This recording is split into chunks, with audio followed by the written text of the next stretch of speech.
तो ये कहानी शुरू होती है अवतार वन मूवी के जंग के बाद से, जहां पर जेक सुली ने पेंडोरा के सभी एलियन यानी कि नावी लोगों के साथ मिलकर इंसानों को युद्ध में हरा दिया और उन्हें पेंडोरा को छोड़कर चले जाने पर मजबूर कर दिया। लेकिन उन्होंने कुछ अच्छे इंसानों को, जो कि नावी लोगों की तरफ थे, उन्हें अपने साथ ही पेंडोरा में रहने दिया। अब धीरे धीरे समय बीतता गया और जेक और नेट्री के 3 बच्चे हो गए। उन्होंने पहले बेटे का नाम नटेयम, दूसरे बेटे का नाम लोआक और तीसरी बेटी का नाम टू रखा। इसके साथ ही जेक को अपनी दोस्त डॉक्टर ग्रेस, जो कि मर चुकी थी, उसके अवतार से पैदा हुई एक बच्ची भी मिली, जिसे उसने अपनी बेटी के रूप में स्वीकार किया और उसका नाम किरी रखा। इसके अलावा उसने एक और छोटे इंसानी बच्चे को भी गोद लिया, जो छोटा होने की वजह से स्लीपिंग चैम्बर में नहीं आ पाया था, जिससे वो उसी प्लेनेट में रह गया था। दरअसल वो उस कर्नल का बेटा था जिसे नेट्री ने मार डाला था। उन्होंने उसका नाम स्पाइडर रखा और तब से वो इंसानी बच्चा जेक के बच्चों के साथ ही रहकर बड़ा होने लगा और उन्हें ही अपना परिवार मानने लगा। लेकिन नेट्री फिर भी उसे अपने परिवार का हिस्सा नहीं मानती थी। वो उसे बाकी बुरे इंसानों की तरह ही समझती थी।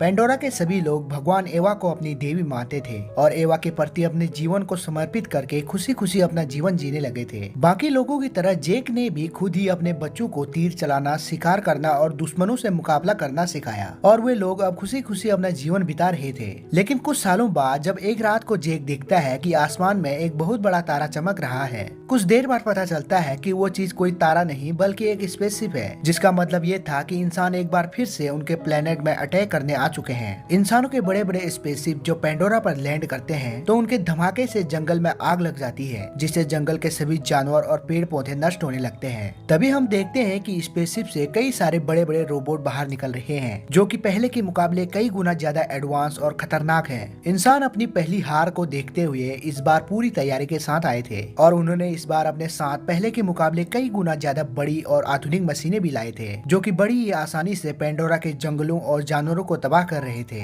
ये भयानक नजारा देखकर जेक और नेट्री भी हैरान और बेबस थे और उनके पास इस तबाही के मंजर को देखने के अलावा कोई और रास्ता नहीं था। इसके बाद एक लैब को दिखाया जाता है जहाँ पर एक अवतार जागता है। पता चलता है कि वो अवतार उसी कर्नल का है जिसे इसके पहले पार्ट में नेट्री ने मार दिया था। दरअसल कर्नल के मरने से पहले ही वैज्ञानिकों ने उसकी सारी मेमोरी और डीएनए को एक हाईटेक चिप में स्टोर कर लिया था और कर्नल के मरने के बाद उन्होंने उसका अवतार बनाकर उसमें सारी यादों को डाल दिया और उसका क्लोन बना दिया। इसके अलावा वैज्ञानिकों ने और कई सारे सैनिकों का भी नावी अवतार बना दिया था, जिनका मकसद था जेक सुली को पकड़ना और उनको खत्म करके अपना मकसद पूरा करना। अब सीन शिफ्ट होता है और हमें दूसरी तरफ जेक और उसके साथियों को दिखाया जाता है, जिन्होंने इंसानों के हथियार से भरे ट्रेन पर हमला कर दिया है और वो सभी ट्रेन से हथियार को लूट रहे हैं। इसी दौरान हम जेक के दोनों बेटों को देखते हैं, जो कि अब काफी बड़े हो चुके हैं। उन्हें दुश्मनों पर नजर रखने का काम दिया गया था, लेकिन वो लोग भी अपना काम छोड़कर हथियार लूटने के लिए नीचे आ जाते हैं। लेकिन तभी हवाई जहाज के एक हमले से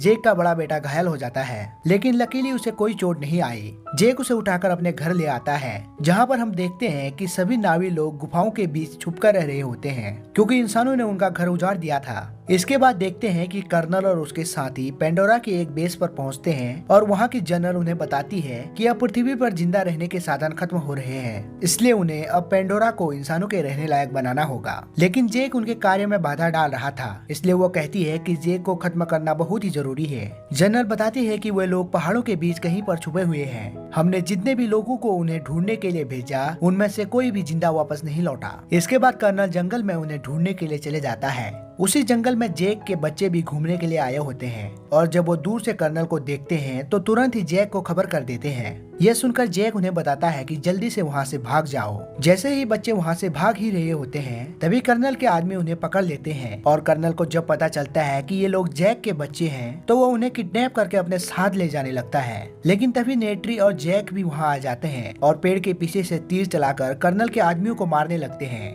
वे किसी तरह से कर्नल के आदमियों से लड़ने के बाद अपने बच्चों को बचा लेते हैं, लेकिन वो स्पाइडर को नहीं बचा पाते और कर्नल उसे उठाकर अपने साथ ले जाता है। यहाँ पर कर्नल को ये भी पता चलता है कि स्पाइडर उसी का बेटा है। दूसरी तरफ जेक अपनी बीवी से कहता है कि उन्हें यह कबीला छोड़कर दूसरी जगह जाना होगा, क्योंकि इंसान सिर्फ जेक के परिवार को ही ढूंढ रहे थे, इसलिए वो नहीं चाहता कि बाकी कबीले वाले उसकी वजह से मारे जाए। इसके बाद हम देखते हैं कि वैज्ञानिक जैक का पता जानने के लिए स्पाइडर को बहुत ही ज्यादा टॉर्चर कर रहे होते हैं, लेकिन स्पाइडर उन्हें कुछ भी नहीं बता रहा होता है। ये देखकर कर्नल उसे अपने तरीके से समझाने की कोशिश करता है। वो स्पाइडर को बताता है कि वही उसके पिता का क्लोन है और वो स्पाइडर को आजाद करने का झांसा देकर अपने साथ चलने के लिए मना लेता है। दूसरी तरफ जैक किसी और को अपने कबीले का मुखिया बनाकर अपनी फैमिली के साथ वहां से जाने लगता है। वे सभी लोग अपने अपने उड़ने वाले इकरान पर बैठकर दूसरे कबीले की खोज में वहां से निकल जाते हैं। कई सारे समुद्र और आइलैंड को पार करने के बाद उन्हें समुद्र के किनारे मटिकाना नाम का एक ऐसा कबीला मिलता है जहाँ के लोग जमीन और पानी दोनों जगह में आसानी से रह सकते थे और उनके शरीर की बनावट भी जैक और उसके परिवार से काफी अलग थी। वहाँ के लोग जब जैक और उसके फैमिली के पतले हाथ और पतली पूंछ को देखते हैं तो वे लोग उनका मजाक उड़ाने लगते हैं। तभी उस कबीले का मुखिया पानी से निकलकर बाहर आता है। वो जैक के बारे में जानता था। जैक उससे कहता है कि वो अपने परिवार के साथ उसके साथ रहना चाहता है। इस पर मुखिया कहता है कि वो लोग वहाँ नहीं रह सकते क्योंकि वे लोग हमेशा पानी में रहते हैं, लेकिन जैक और उसका परिवार हमेशा जंगलों में रहता आ रहा है, इसलिए वो लोग यहाँ नहीं रह पाएंगे। इस पर जैक कहता है कि वो लोग उनके रहने और तौर तरीकों को सीखने की कोशिश करेंगे। साथ ही जैक ये भी कहता है कि उसे अपने परिवार को सुरक्षित रखने के लिए उनके साथ रहने की परमिशन चाहिए। ये सुनकर मुखिया उन्हें अपने कबीले में रहने की इजाजत दे देता है और जैक के बच्चों को अपने तौर तरीके सिखाने की जिम्मेदारी वो अपने बच्चों को देता है। इसके बाद जैक के बच्चे मुखिया के बच्चों के साथ पानी की सैर करते हैं और उनके तौर तरीकों को सीखने लगते हैं और वे लोग पानी में रहने वाले जानवरों की सवारी करना भी सीखते हैं। पहली बार समुद्री क्रिएचर की सवारी करने के दौरान जैक का बेटा क्रिएचर से नीचे गिर जाता है, जिसे देखकर बाकी लोग उस पर हंसने लगते हैं। शुरुआत में उन सभी को उनके तौर तरीके सीखने में काफी परेशानी होती है, लेकिन धीरे धीरे वो लोग उनके रहन सहन को अपनाने लगते हैं और उनके तौर तरीकों को सीखने लगते हैं। यहाँ दूसरी तरफ कर्नल भी स्पाइडर को लेकर अपने लिए एक उड़ने वाला इकरान चुनने के लिए जाता है ताकि वो जैक से बराबरी का मुकाबला कर सके। थोड़ी कोशिश करने के बाद वह इकरान को अपने कंट्रोल में कर लेता है। जैक और उसके परिवार वाले भी अब धीरे धीरे कबीले के माहौल में ढलने लगते हैं, लेकिन एक दिन मुखिया का बेटा अपने दोस्तों के साथ किरी का मजाक उड़ाने लगता है और उसके साथ बदतमीजी करने लगता है। तभी वहाँ किरी के भाई आ जाते हैं और मुखिया के बेटे के साथ लड़ने लग जाते हैं। जब जैक को इसके बारे में पता चलता है तो वो अपने बच्चों को डांटने लगता है और कहता है कि उन्हें यहाँ के सभी लोगों के साथ दोस्ती बना के रखनी होगी, इसलिए वो अपने बेटे लोआक को मुखिया के बेटे से माफी मांगने के लिए कहता है। इसके बाद लोआक जब मुखिया के बेटे से माफी मांगने जाता है तो मुखिया का बेटा उसे माफ कर देता है और उसे अपने साथ मछली पकड़ने के लिए चलने को कहता है। लेकिन लोआक को ये पता नहीं था कि ये उसकी चाल है, इसलिए वो अकेला ही मुखिया के बेटे और उसके दोस्तों के साथ दूर समुद्र में चले जाता है। मुखिया के बेटा लोआक को मछली पकड़ने के लिए जाने को कहता है और खुद अपने दोस्तों के साथ उसे वहीं पर छोड़कर घर भाग जाता है। थोड़ी देर बाद लोआक को पता चलता है कि वो उस सुनसान समुद्र में अकेला ही रह गया है, लेकिन तभी शार्क की तरह दिखने वाली एक मछली उस पर हमला कर देती है और उसे खाने के लिए उसका पीछा करने लगती है। लोआक भी अपनी जान बचाने के लिए समुद्र के अंदर पत्थरों के बीच से भागने लगता है, लेकिन वो मछली लगातार उसका पीछा कर रही होती है। पानी में ज्यादा देर रहने से लोआक को अब घुटन होने लगती है और वो तेजी से सतह की ओर जाने लगता है,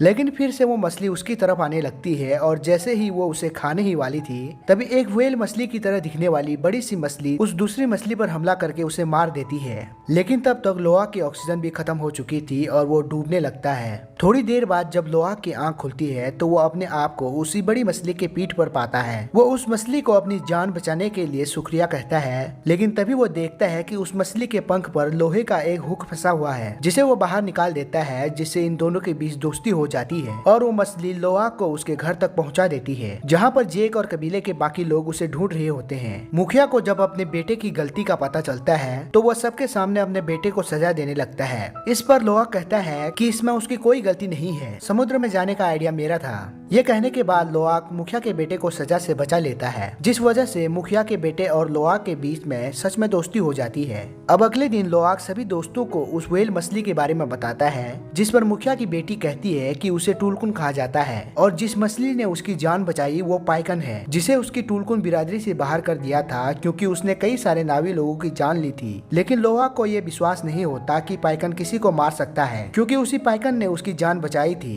लोआक फिर से पाइकन से मिलने जाता है और उसके साथ गहरे पानी में गोता लगाकर खेलने लगता है। यहाँ दूसरी तरफ कर्नल एक बहुत बड़ी शिप में जैक के परिवार को ढूंढ रहा था। दरअसल वो जिस मशीन में बैठा था उससे इंसान कई बड़े बड़े टुलकुन का शिकार किया करते थे। कुछ देर में कर्नल एक दूसरे समुद्री कबीले के पास पहुँच जाता है और वो वहाँ के लोगों को बंदूक की नोक पर रखकर जैक के बारे में पूछताछ करता है, लेकिन उन लोगों को जैक के बारे में कुछ पता नहीं होता। फिर भी कर्नल उन लोगों को और ज्यादा टॉर्चर कर रहा होता है। इस पर स्पाइडर कर्नल से कहता है कि ये सच बोल रहे हैं, इन्हें कुछ भी नहीं पता है। कर्नल अपने बेटे की बात को मान लेता है, लेकिन वहाँ से जाने से पहले वो लोग उस गांव को आग लगाकर उनके घरों को नष्ट कर देते हैं। इसके इसके बाद कर्नल एक प्लान बनाता है। वो कहता है कि वो लोग किनारे पर टुलकुन का शिकार करेंगे और जब जेक और बाकी कबीले वाले उनका बदला लेने के लिए आएंगे, जिससे वो जेक को आसानी से ढूंढ लेंगे। दूसरी तरफ लोआक जब पाइकन से जुड़ता है तो उसे पता चलता है कि पाइकन ने किसी की भी जान नहीं ली थी, बल्कि नावी लोगों को मारने वाले तो इंसानी शिकारी थे, जिसका इल्जाम पाइकन पर आ गया था, जिससे उसे टुलकुन बिरादरी से बाहर करके अकेला छोड़ दिया था। यहाँ दूसरी तरफ कर्नल और उसके साथी बड़ी आधुनिक मशीनों से एक टुलकुन के ऊपर हमला कर देते हैं जो अपने बच्चों के साथ तैर रही होती है।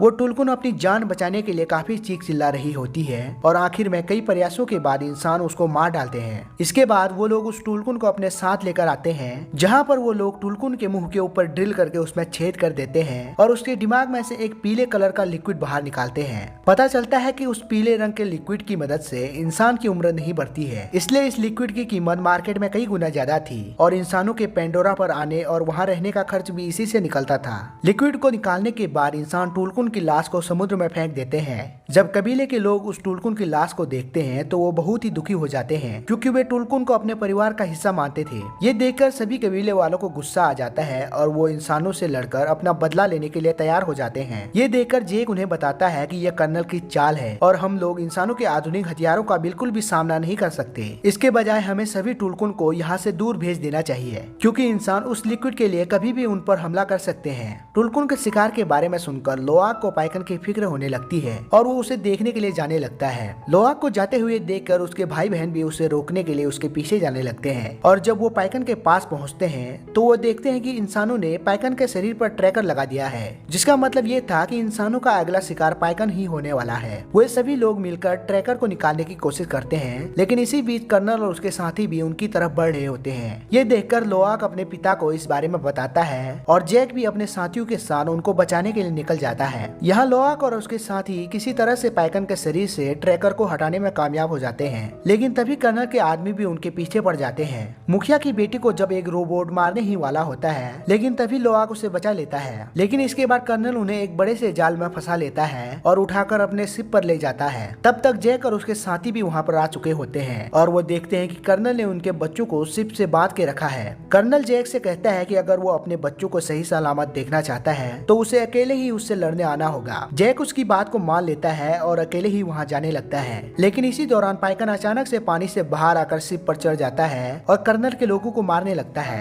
ये देखकर जेक और उसके साथी भी मिलकर कर्नल पर हमला करने लगते हैं। नाइट्री भी अपने उड़ने और तैरने वाले क्रिएचर पर बैठकर उन पर हमला करने लगती है और जैक भी किसी तरह से अपने बच्चों को बचाने लगता है, लेकिन तभी कर्नल किरी और जैक की छोटी बेटी को पकड़ लेता है। इन्हें बचाने के दौरान जैक के बड़े बेटे नटयम को गोली लग जाती है, जिससे उसकी मौत हो जाती है। जैक और नेट्री अपने बेटे की मौत से काफी दुखी हो जाते हैं और रोने लगते हैं। अब इससे उनको कर्नल पर बहुत गुस्सा आ जाता है और वो दोनों अपनी बेटियों को बचाने के लिए शिप में आ जाते हैं। वे लोग मिलकर शिप को ब्लास्ट कर देते हैं और गुस्से में इंसानों को बेरहमी से मारने लगते हैं, लेकिन तभी कर्नल कीरी की गर्दन पर चाकू रखकर बाहर आता है। ये देखकर नेट्री भी कर्नल के बेटे स्पाइडर के गले पर चाकू रख देती है और उसे मारने की धमकी देती है, जिस वजह से कर्नल को मजबूरी में कीरी को छोड़ना पड़ता है। इसके बाद जेक सभी को वहाँ से चले जाने को कहता है और खुद कर्नल के साथ लड़ाई करने लगता है। इन दोनों के बीच बहुत ही खतरनाक लड़ाई होती है। इस दौरान शिप की हालत भी बहुत खराब होने लगी थी और वो डूबने लगा था। शिप के पलट जाने के कारण सभी लोग वहीं पर फंस जाते हैं। पानी के अंदर जैक कर्नल की गर्दन को पकड़ लेता है और उसका गला दबाकर पानी में डुबा देता है और खुद पानी से बाहर निकल जाता है। नाइट्री और उसकी बेटी भी शिप में फंसे हुए होते हैं। तभी कीरी उनके पास आती है और उन्हें बाहर निकलने का रास्ता बताती है। दूसरी तरफ स्पाइडर कर्नल को बचाकर किनारे पर ले आता है, क्योंकि जब नाइट्री ने स्पाइडर की गर्दन पर चाकू रखा था तो कर्नल ने ही उसकी जान बचाई थी। इसके बाद जब कर्नल स्पाइडर को भी अपने साथ चलने के लिए कहता है तो वो स्पाइडर उसे मना कर देता है और वापस जैक और उसके परिवार के साथ लौट जाता है। ये देखकर जैक भी बहुत खुश हो जाता है और इसके बाद जैक अपने बड़े बेटे की बॉडी को उनके भगवान एवा को समर्पित कर देता है और अंत में जैक अपने परिवार के साथ इस कबीले के साथ ही रहने लगता है। दोस्तों, और भी इसी तरह की मूवी का एक्सप्लेनेशन देखने के लिए हमारे चैनल को सब्सक्राइब करना ना भूलें। Thanks for watching. Take care. Bye bye.